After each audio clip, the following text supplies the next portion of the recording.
Welcome to our webinar. I'm Rebecca, I'm from NDS, and today's presenter will be Alison Plant from Westwood Spice.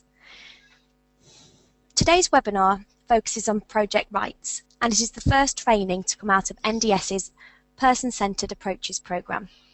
The Person-Centred Approaches programme has been funded through the Industry Development Fund for resource development, training design and delivery, and for establishing communities of practice. The focus of this webinar is to highlight how a human rights-based approach is fundamental to providing truly person-centred, individualised support options to people with disability. The webinar is targeted at CEOs and senior managers and focuses on the senior manager's role in leading a rights-based approach within their organisation. The content of the programme has been developed by NDS, Westwood Spice and On Focus. NDS is using webinars to ensure we provide access to the information by employers and organisations in rural and regional areas, and for those who may have missed out on face-to-face workshops. At the end of the session, please can you take a few moments to complete the online evaluation. We really appreciate your feedback, as this will enable us to continually make enhancements to the programme. I'm now going to hand you over to Alison Plant. Thanks, Alison. So welcome to the webinar. As a quick summary, the webinar today is going to cover why a rights-based approach is important. We're going to provide some of the background in terms of what is human rights, understanding what human rights look like in action, and the UN Convention, the underpinning principles of the UN Convention on Persons with Disabilities. We're going to talk about some of the challenges in implementing rights-based approaches in disability services. And then finally, we're going to talk about your roles as leaders of change within your organisation and some of the supports available to you through NDS. We'll start off with a quick quiz, and if you'd like to just read the slide in front of you and think about whether you think those statements are true or false. We'll just give you about 30 seconds to scan through those.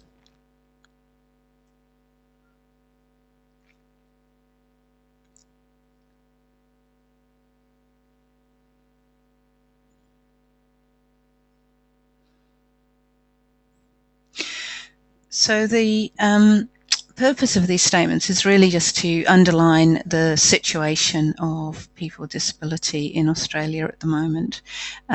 It's true that 45% of people with a disability in Australia live in or near poverty, and the employment rates are actually going down. People with a disability are only half as likely to be employed as people without a disability. People are also less likely to participate in activities, and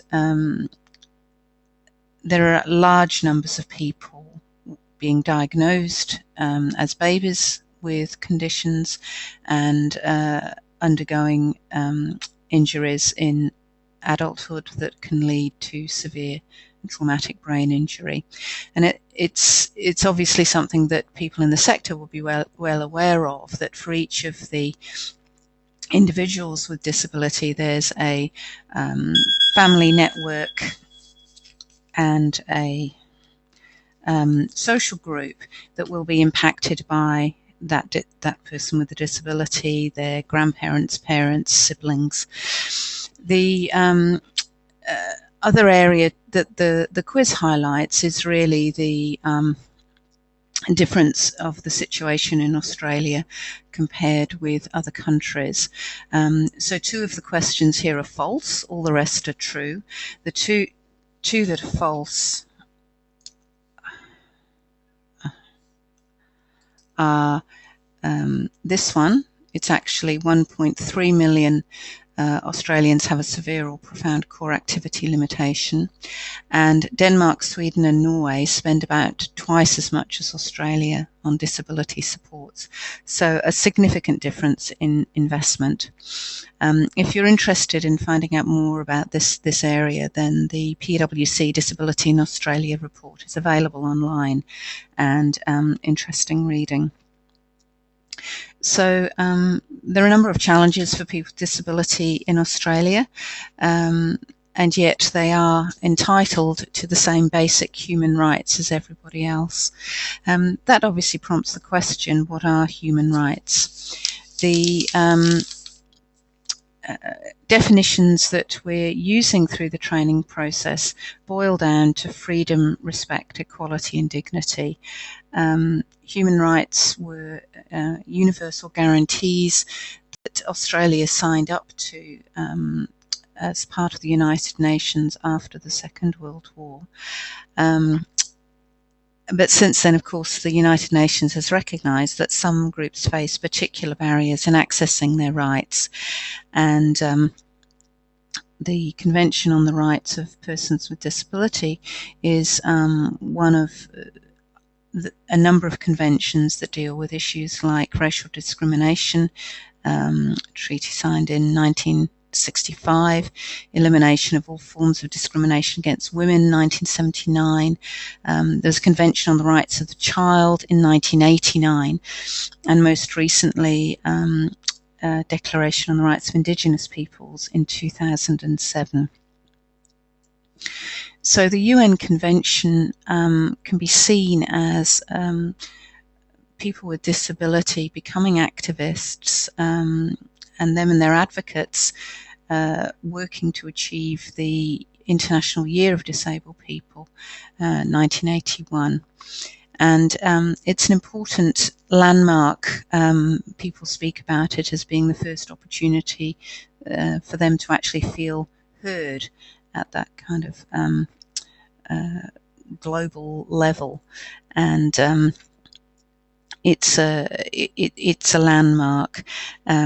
You may have an opportunity to look at some of the resources that support this webinar. Amongst them, there's the Human Rights Commission series, 20 Stories, that mark the Disability Discrimination Act coming into force in Australia. And Maurice Cochrane's story, I think, exemplifies how activists were inspired by work that happened in the US and other places, and really took steps to make issues like accessible transport high on the government agenda, and used the Disability Discrimination Act to achieve positive outcomes for people. The guiding principles underneath the Convention of the Rights of People with Disability are summarised here, and of course they're influencing at the moment the work that's happening to redraft the disability standards. So these are the guiding principles that we need to demonstrate in the work we do as disability services. So just a quick summary there of the key landmarks and change brought about by the introduction of legislation. And if you think back, many people who've taken part in webinars and our training sessions have been involved in disability services a long time, and I'm sure many of us have experienced a lot of change that's happened in the sector. My own history includes a first job in an intellectually handicapped children's home, as it was then called, where intellectually handicapped children did include little babies who needed their nappies changed, but also included people in their 50s and 60s who'd been in institutions all their lives, and practices like people being bathed in bathrooms that had open doors, and other people queuing up to have their turn, and so on. So a lot's changed in the sector, but there are still things that happen that I don't think any of us would say are consistent with a rights-based approach. And indeed, 100% of the people that have taken part in webinars so far have reported that they believe their clients still face discrimination in the community. So despite having a legal framework in place, there are still behavioural and attitudinal problems that are barriers to full inclusion. This table just summarises the difference between a rights-based approach and a charity or a needs-based approach. And I'd really highlight that rights-based approach as being really systemic, focusing on the causes and the manifestations of the problems that people face, and puts onus on organisations and governments to actually address the issues that stop people realising their rights. And because people are entitled to assistance, it's important that they understand their rights and claim those rights. So our role as service providers is more than simply meeting needs. So here's a summary of the rights-based approach. We can think about it in terms of the ethical and moral base, and I don't think many people would have a problem with, the notion that every child who's born is entitled to the same freedom, respect, equality and dignity. And that should really translate into, in the words of somebody who took part in a workshop a couple of weeks ago, joy, rights and responsibilities. So none of this makes any sense unless people are able to get on with their lives and live as full and respected members of the community, making their own individual contribution. There's obviously legal requirements, and these include things like the disability service standards, as well as basics in terms of equal opportunities legislation. But then it's also worth thinking about this in terms of the practice benefits, and I'd highlight here From Principle to Practice, which is a report done in Victoria supporting the introduction of the Charter of Rights that happened there a few years ago.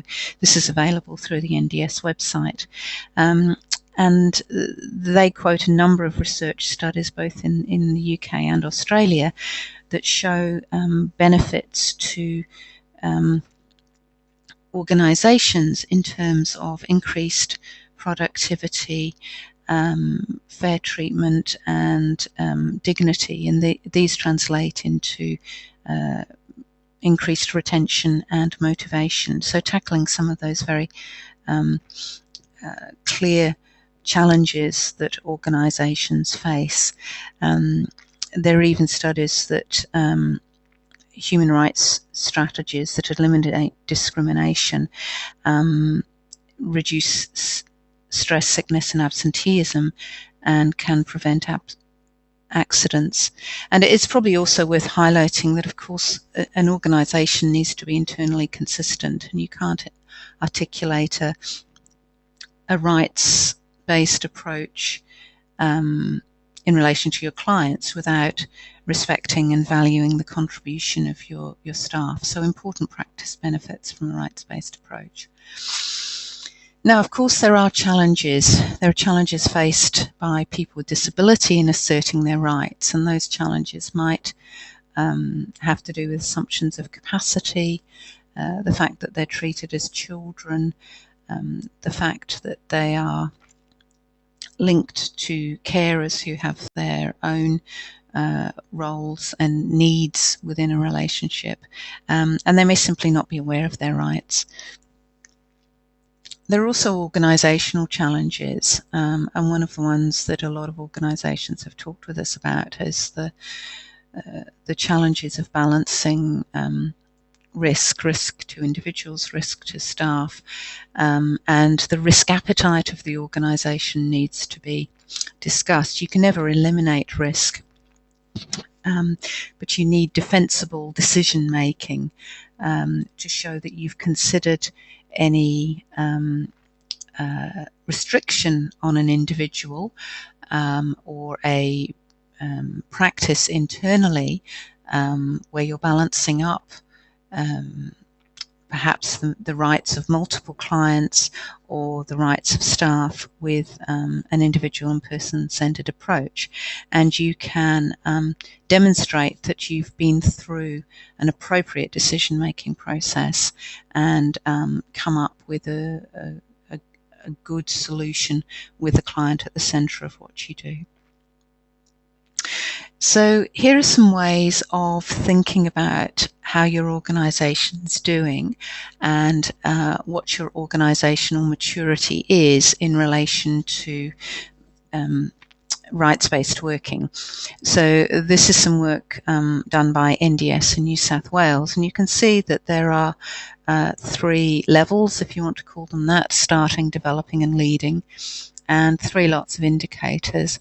So this is a tool that you might want to use after the webinar to consider where you're actually at in terms of buy-in to a rights-based approach, continuous quality improvement, how ready people are to deal positively with feedback, and how well used and impactful things like your complaints and feedback systems are.